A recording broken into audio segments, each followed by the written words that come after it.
जय हिंद दोस्तों। मास्टर जी info YouTube channel पर मैं भवेश कुमार आप सबों का स्वागत करता हूं। दोस्तों जैसा कि दोस्तों आप सबों को मालूम है कि बिहार दरोगा का प्रैक्टिस सेट स्टार्ट हो चुका है। आज हम लोग देखने वाले हैं क्राउन पब्लिकेशन का सेट नंबर 2। अगर आप लोगों ने क्राउन पब्लिकेशन का सेट नंबर 1 बिहार दरोगा प्रैक्टिस सेट नहीं देखा है दोस्तों, तो डिस्क्रिप्शन बॉक्स में लिंक दे दिया गया है, आप जरूर देख लें। इस क्लास का PDF पाने के लिए टेलीग्राम चैनल को ज्वाइन कर लें। चलिए दोस्तों, ज़्यादा से ज़्यादा आंसर देने का प्रयास कीजिएगा। चैनल पर नए होंगे तो चैनल को सब्सक्राइब कर लीजिएगा। आज हम लोग देखने वाले हैं क्राउन पब्लिकेशन का सेट नंबर 2। पहले नंबर प्रश्न से आप लोग आंसर देने का प्रयास कीजिएगा। दोस्तों, वैदिक काल में किस जानवर को अधन्या कहा गया है? तो वैदिक काल में गाय को अधन्या कहा गया है या गाय को अधन्या शब्द से संबोधित किया गया है। दोस्तों, इस सेट में आपको बहुत सारे प्रश्न ऐसे लगेंगे कि बहुत हल्के प्रश्न हैं। नहीं दोस्तों, इसी तरह के प्रश्न जो है आपके बिहार दरोगा में पूछे जाते हैं जो आपको कंफ्यूज करते हैं। ठीक है, तो ज़्यादा से ज़्यादा आंसर देने का प्रयास कीजिएगा। दूसरा नंबर प्रश्न है, भारत के सांस्कृतिक इतिहास के संदर्भ में पारमिता शब्द का सही विवरण निम्नलिखित में से कौन सा है? तो पारमिता शब्द का जो यहाँ पर सही विवरण दिया गया है, परिपूर्णताएं जिनकी प्राप्ति से बोधिसत्व पथ प्रशस्त हुआ हो। ऑप्शन नंबर सी इसका सही उत्तर हो जाएगा।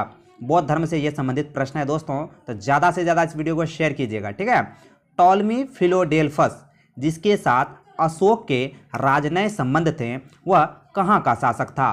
तो वह जो शासक था दोस्तों, मिस्र का शासक था टॉलमी फिलोडोल्फस। ठीक है, अगले प्रश्न की बात करें, निम्नलिखित में कौन सुमेलित है? इनमें से ढूंढना है दोस्तों कि कौन सुमेलित है। तो देख सकते हैं दोस्तों, यह ऑप्शन नंबर सी द्वैताद्वैतवाद जो है माधवाचार्य है, इसीलिए ऑप्शन नंबर से यहाँ पर सही उत्तर हो जाएगा।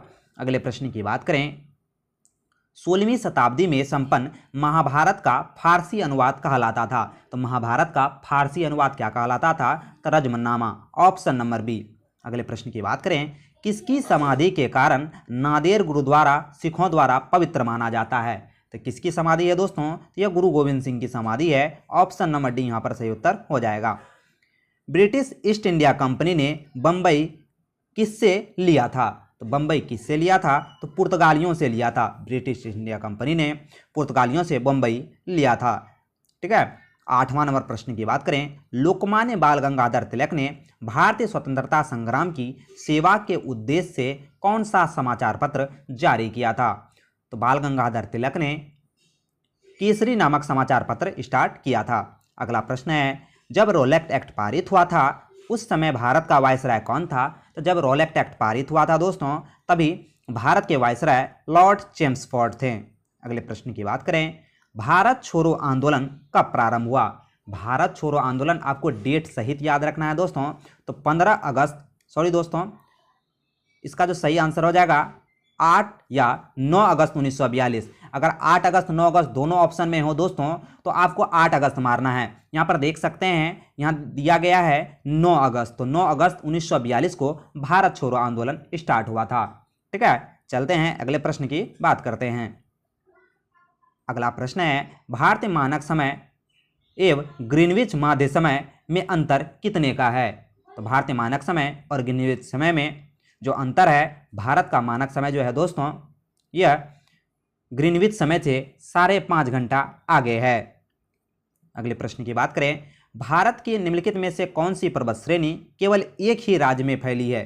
तो केवल एक ही राज्य में फैलने वाली जो श्रेणी है वह अजंता है, यह महाराष्ट्र में है। अगले प्रश्न की बात करें, निम्नलिखित में कौन सुमेलित नहीं है? इनमें से ढूंढना है दोस्तों कि कौन सुमेलित नहीं है। छत्तीसगढ़ छत्तीसगढ़ मैदान बिल्कुल सही, झारखंड छोटा नागपुर का पठार बिल्कुल सही, महाराष्ट्र वृष्टि छाया प्रदेश बिल्कुल सही, जबकि आंध्र प्रदेश मालनड नहीं होगा, इसलिए ऑप्शन नंबर डी यहाँ पर सुमेलित नहीं है। अगले प्रश्न की बात करें, तिब्बत में मानसरोवर झील के पास जिस नदी का स्रोत है वो नदी कौन सी है? इसका सही उत्तर हो जाएगा ब्रह्मपुत्र, सतलज और सिंधु। उपयुक्त में से सभी का सभी जो है दोस्तों, तिब्बत के मानसरोवर से निकलने वाली नदियां हैं, सिंधु, सतलज, ब्रह्मपुत्र।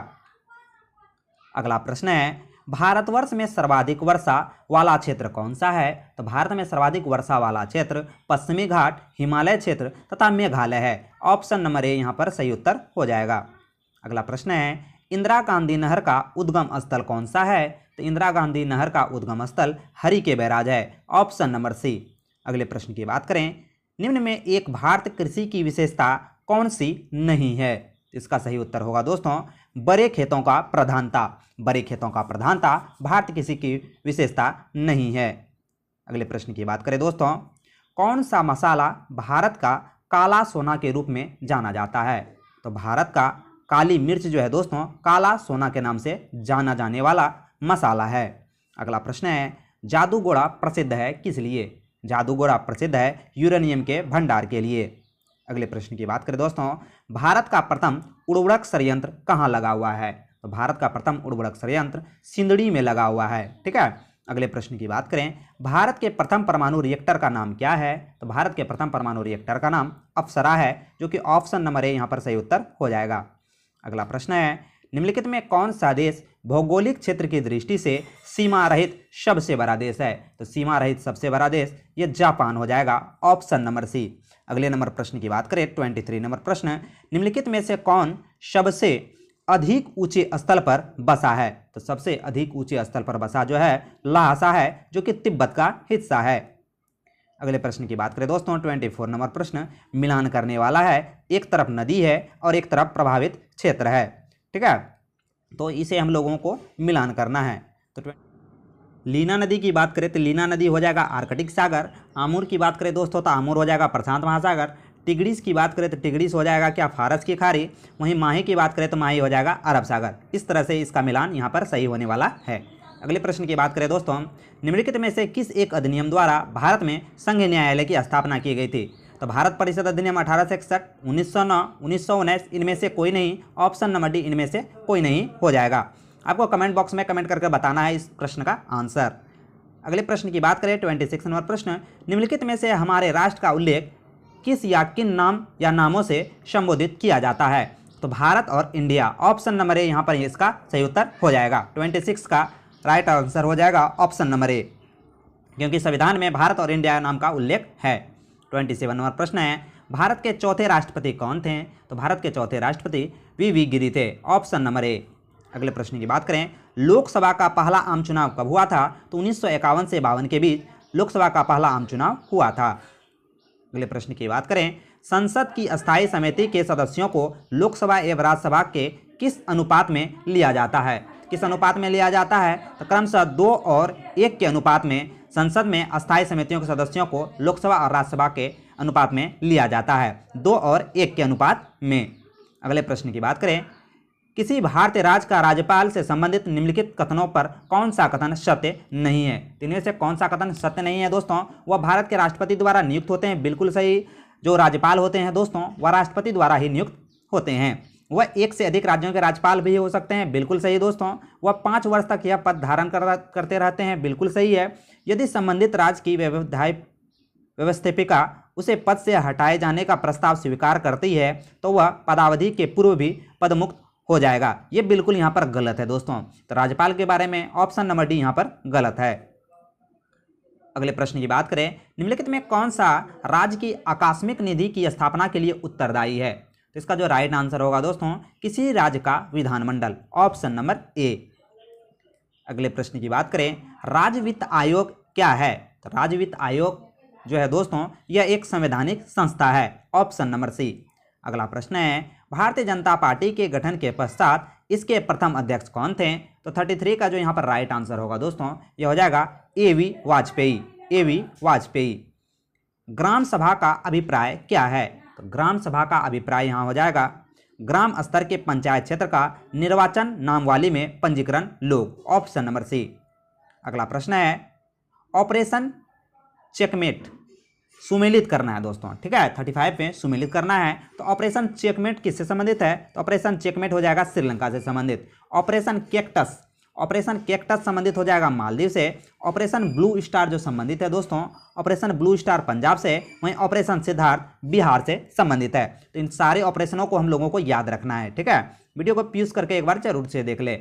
सर्वाधिक जैव विविधता कहाँ पाई जाती है? तो सर्वाधिक जैव विविधता शांति घाटी साइलेंट वैली में पाई जाती है, ऑप्शन नंबर ए। शक संवत का अंतिम राष्ट्र कैलेंडर माह कौन सा होता है? तो इसका सही उत्तर हो जाएगा फल्गुन, ऑप्शन नंबर सी। पहला महीना पूछे तो चैत्र होता है। 38 नंबर प्रश्न है, प्रथम कार्यवाहक प्रधानमंत्री कौन थे? तो प्रथम कार्यवाहक प्रधानमंत्री गुलजारीलाल नंदा जी थे। अगला प्रश्न है, किस कंपनी के अंदर की जानकारी का पता लगाकर ट्रेडिंग करना क्या कहलाता है? क्या कहलाता है दोस्तों? इसका सही उत्तर हो जाएगा इनसाइडर ट्रेडिंग। अगले प्रश्न की बात करें, निम्नलिखित में से कौन सा कार्यक्रम ग्रामीण भारत में गरीबी दूर करने हेतु था? इसका सही उत्तर हो जाएगा ये सभी NERP, TRYSM, IRDP। ठीक है, 41 से जो है दोस्तों मैथ का सवाल है, इसे हम लोग स्किप करते हैं। मैथ का सवाल आपको PDF दे दिया जाएगा, वहां से आप सॉल्यूशन देख लीजिएगा। 46 नंबर प्रश्न है, किस रोग का पता लगाने के लिए एलिसा परीक्षण किया जाता है? इसका सही उत्तर हो जाएगा ऑप्शन नंबर सी। अगले प्रश्न की बात करें, पृथ्वी की सबसे करीब स्थित मंडल कौन सा है? इसका सही उत्तर हो जाएगा दोस्तों क्षोभ मंडल, ऑप्शन नंबर ए। अगला प्रश्न है, माइटोकॉन्ड्रिया का संबंध किससे है? तो माइटोकॉन्ड्रिया का संबंध किससे है? इसका सही उत्तर हो जाएगा श्वसन से, ऑप्शन नंबर सी। E बराबर mc² का प्रतिपादन किसने किया था? E बराबर mc² का प्रतिपादन अल्बर्ट आइंस्टीन द्वारा किया गया था, इसलिए ऑप्शन नंबर ए इसका सही उत्तर हो जाएगा। अगला प्रश्न है, किसी वस्तु का भार अधिकतम होता है? किसी वस्तु का भार अधिकतम कहाँ होगा दोस्तों? इसका सही उत्तर हो जाएगा निर्वात में, ऑप्शन नंबर सी।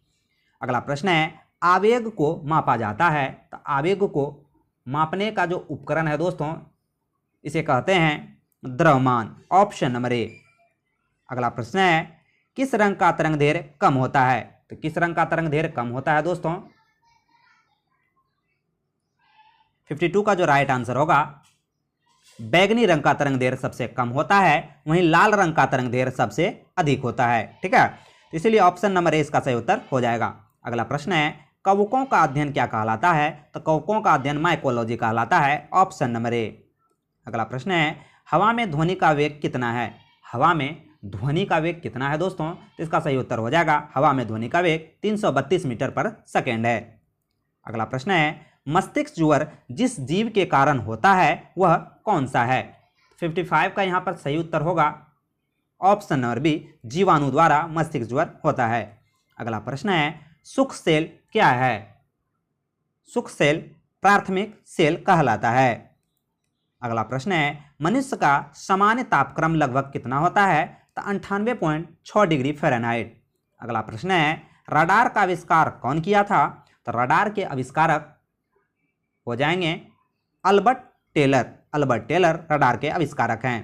अगला प्रश्न है, होम्योपैथी चिकित्सा के जनक कौन थे? तो होम्योपैथी चिकित्सा के जनक 59 का जो यहाँ पर राइट आंसर होगा दोस्तों, होम्योपैथी चिकित्सा के जनक हेनीमैन हो जाएंगे, ऑप्शन नंबर ए।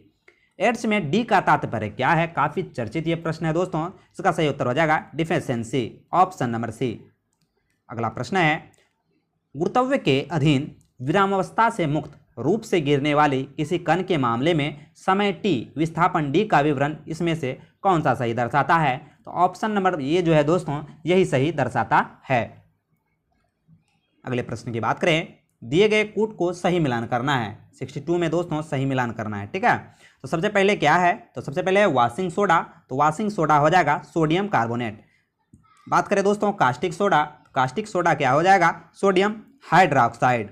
नीला तोता की बात करें दोस्तों, तो नीला तोता हो जाएगा कॉपर सल्फेट। वहीं हाइपो सोडियम थाइसल्फेट को हाइपो के नाम से जाना जाता है। तो सारे जो यहाँ पर रासायनिक नाम है दोस्तों काफ़ी इंपॉर्टेंट है, ये हम लोगों को याद रखना है। वीडियो पॉज कर एक बार जरूर से देख लें। अगले प्रश्न की बात करें, भोपाल गैस त्रासदी निम्नलिखित में से किसके रिसाव के कारण हुई थी? तो methyl isocyanide, option number A इसका सही उत्तर हो जाएगा। अगला प्रश्न है 64 नंबर प्रश्न है, डीएनए में उपलब्ध कौन सा यौगिक एमिनो अम्ल नहीं बनाता है? तो डीएनए में कौन सा यौगिक ऐसा है दोस्तों जो एमिनो एसिड नहीं बनाता है? इसका सही उत्तर हो जाएगा टायरोसिन। अगला प्रश्न है, मनुष्य के शरीर में पसलियों के कितने जोड़ी होते हैं? तो मनुष्य के शरीर में पसलियां 12 जोड़ी होते हैं। अगले प्रश्न की बात करें, प्रधानमंत्री नरेंद्र मोदी ने हाल ही में किस शहर में 1774 करोड़ रुपए के विभिन्न परियोजनाओं का शिलान्यास और लोकार्पण किया है? इसका सही उत्तर हो जाएगा दोस्तों ऑप्शन नंबर सी, वाराणसी में। अगला प्रश्न है, केंद्रीय खाद्य मंत्री प्रहलाद जोशी ने किस शहर में खान और खनिजों के पर छठे राष्ट्रीय सम्मेलन का उद्घाटन किया है? इसका सही उत्तर होगा दोस्तों दिल्ली में। नीति आयोग के इंडिया इनोवेशन इंडेक्स 2021 में कौन सा राज्य पहले स्थान पर है? 68 का जो यहाँ पर राइट आंसर होगा दोस्तों यह हो जाएगा कर्नाटक। इसमें जो करंट के सवाल दिए गए हैं दोस्तों 2021 के 1-2 सवाल दे दिए गए हैं, तो आपको परेशान नहीं होना है। 69 नंबर जो प्रश्न है, 2022 के राष्ट्रमंडल खेलों में टीम इंडिया का ध्वजवाहक के रूप में किसे चुना गया था? 69 का जो राइट आंसर होगा दोस्तों यह हो जाएगा पीवी सिंधु को। विश्व जनसंख्या दिवस कब मनाया जाता है? तो विश्व जनसंख्या दिवस 11 जुलाई को मनाया जाता है। अगले प्रश्न की बात करें, मिलेट की वृद्धि का मौसम लगभग कितने दिनों का होता है? 71 का जो राइट आंसर होगा यह हो जाएगा 40 दिनों का, ऑप्शन नंबर ए। अगला प्रश्न है, राष्ट्र स्तर पर निर्धारण योगदान जो हाल ही में खबरों में था किस क्षेत्र से संबंधित है? तो 72 का राइट आंसर हो जाएगा यह जलवायु परिवर्तन से संबंधित है, ऑप्शन नंबर ए। अगला प्रश्न है, किस राज्य ने चर्ज यानी कि chief minister equal education relief association to grant योजना शुरू की है? तो 73 का जो यहाँ राइट आंसर होगा हरियाणा सरकार ने। ईस्टर्न इकोनॉमिक फोरम की मेजबानी प्रतिवर्ष कौन सा देश करता है? तो 74 का राइट आंसर हो जाएगा रूस द्वारा किया जाता है। अगले प्रश्न की बात करें, भारत किस देश के सहयोग से 26 देशों के लिए साइबर सुरक्षा अभ्यास आयोजित करेगा? तो 75 का राइट आंसर हो जाएगा यूनाइटेड किंगडम। अगला प्रश्न है, किस देश ने ताइवान के पास अपना अब तक का सबसे बड़ा सैन्य अभ्यास समारोह आयोजित किया है? तो 76 का राइट आंसर हो जाएगा चीन द्वारा। अगला प्रश्न है, CSIR की पहली महिला महानिदेशक कौन बनी है? तो 77 का राइट आंसर हो जाएगा नल्लाथम्बी कलाई सेल्वी, ऑप्शन नंबर सी। अगला प्रश्न है, ब्लूमबर्ग बिलियनर्स इंडेक्स के अनुसार कौन सा भारतीय दुनिया का तीसरा सबसे अमीर व्यक्ति बन गया है? तो इसका राइट आंसर हो जाएगा Gautam Adani, option number A. अगला प्रश्न है दोस्तों, भारत में राष्ट्रीय लघु उद्योग दिवस कब मनाया जाता है? तो इसका सही उत्तर हो जाएगा 30 अगस्त को। अगला प्रश्न है, किस भारतीय राज्य केंद्र शासित प्रदेश ने देश का पहला वर्चुअल स्कूल खोला है? तो देश का पहला वर्चुअल स्कूल नई दिल्ली सरकार द्वारा खोला गया है। अगला प्रश्न है, 2022 में G20 की अध्यक्षता किस देश के पास थी? इसका सही उत्तर हो जाएगा इंडोनेशिया के पास। बड़े राज्यों की श्रेणी के तहत स्वच्छ सर्वेक्षण ग्रामीण 2022 पुरस्कार कौन सा राज्य पहले स्थान पर है? तो कौन सा राज्य पहले स्थान पर है? इसका सही उत्तर हो जाएगा तेलंगाना पहले स्थान पर है। अगला प्रश्न है, मेडिसिन या फिजियोलॉजी 2022 का नोबेल पुरस्कार किसने जीता है? 83 का यहाँ जो राइट आंसर होगा यह हो जाएगा श्वेते पाबो ने, ऑप्शन नंबर सी। भारतीय वायुसेना में शामिल किए गए पहले made in India light combat helicopter LCH का नाम क्या रखा गया है? इसका सही उत्तर हो जाएगा प्रचंड, ऑप्शन नंबर बी। अगला प्रश्न है, स्वच्छ सर्वेक्षण पुरस्कार 2022 में किस शहर ने पहला स्थान हासिल किया है? इसका सही उत्तर हो जाएगा इंदौर द्वारा पहला स्थान हासिल किया गया है। अगला प्रश्न है, भारतीय राष्ट्र कांग्रेस के अध्यक्ष के रूप में किसे चुना गया है? तो भारतीय राष्ट्र कांग्रेस के रूप में मल्लिकार्जुन खड़गे को चुना गया है, ऑप्शन नंबर ए। राष्ट्र किसान दिवस कब मनाया जाता है? तो राष्ट्र किसान दिवस 23 दिसंबर को मनाया जाता है। अगला प्रश्न है, भारत सरकार ने हाल ही में नेजल कोविड वैक्सीन के रूप में किस कंपनी की वैक्सीनेज को मंजूरी दी है? इसका राइट आंसर हो जाएगा Bharat biotech, option number A. Blockbuster film RRR का सॉन्ग नातू नाटू ऑस्कर 2023 के लिए शॉर्टलिस्ट हुआ है। इस सॉन्ग के कंपोजर कौन थे? इसका सही उत्तर होगा दोस्तों option number B, MM Keeravani. काफ़ी इंपॉर्टेंट ये प्रश्न है दोस्तों, इस प्रश्न को याद रखिएगा।